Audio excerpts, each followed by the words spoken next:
Imagine traveling back in time to see the house where Kurt Cobain grew up, and finding it pretty much as it was as when he lived there. Thanks to a recent government hearing and restoration plans, that rock fantasy may become a reality, plus a corresponding, nearby gallery of Cobain's life to boot.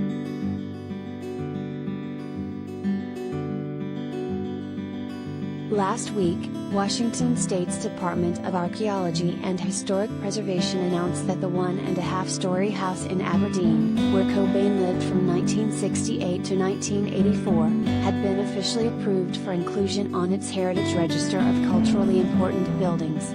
But that's only phase 1. The home's current co-owner, Lee Bacon, tells Rolling Stone that plans to recreate the house and return it to its vintage era are 90 to 95% complete.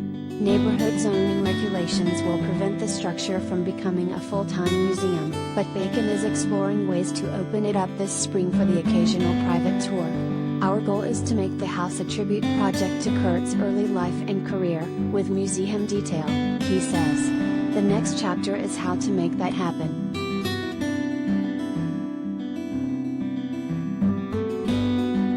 Bacon and his wife Danielle bought the house from the Cobain family in 2018 for $225,000. The following year, Bacon, who works in the lighting design business, told us he planned to begin the restoration process.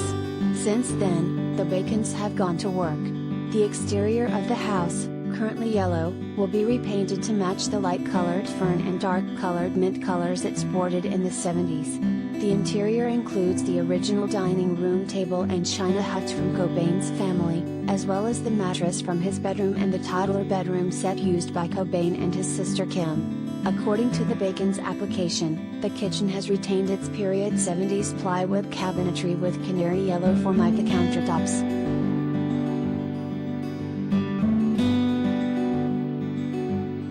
As Kim Cobain tells us, "I enjoy being involved and providing my input.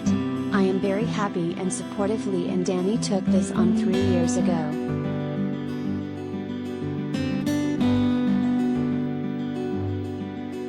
At a June 29 Zoom hearing to approve the building for the state register, a 9-person Governor's Advisory Council on Historic Preservation heard a snippet of Smells Like Teen Spirit before discussing the Bacon's application.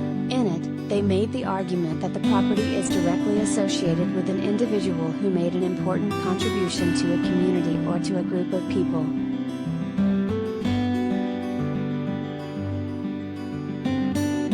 Lee Bacon.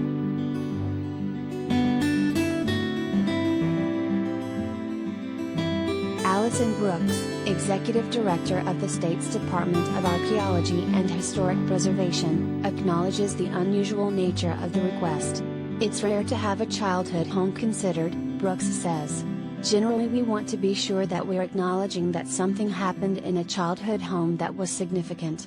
In this case, it's Kurt Cobain, who developed his musical passions and skills in Aberdeen and in that house." The council voted unanimously to approve the request, which Bacon says was emotionally rewarding.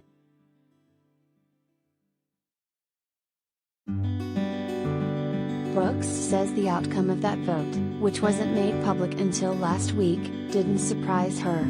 "We didn't get any pushback," she says. "Everyone on the council recognized the importance of the place."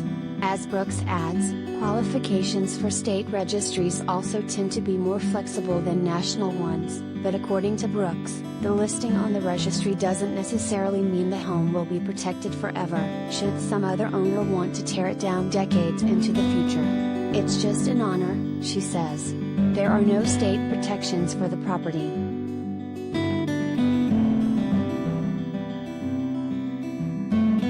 To complement the restored house, Bacon has purchased a 25,000 square foot building in downtown Aberdeen. There, he plans to devote about 8,000 of its space to what he calls a tribute lounge and gallery cafe dedicated to Cobain.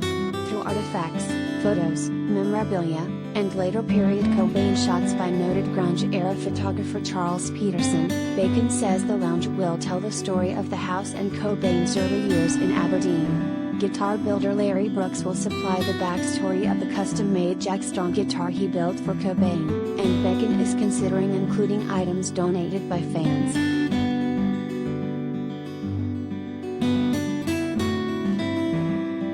Bacon.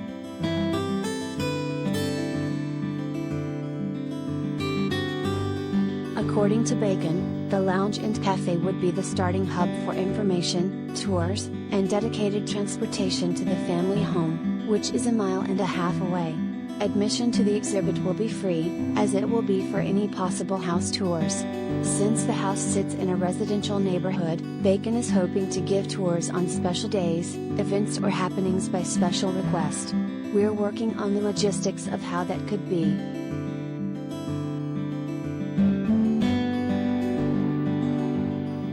Also in the works is a plaque for the front of the house, which Bacon feels will be especially important as we get further from Nirvana's heyday and Cobain's death in 1994. We have to write it for someone in the future, 20 years from now, who wants to learn about Kurt, Bacon says.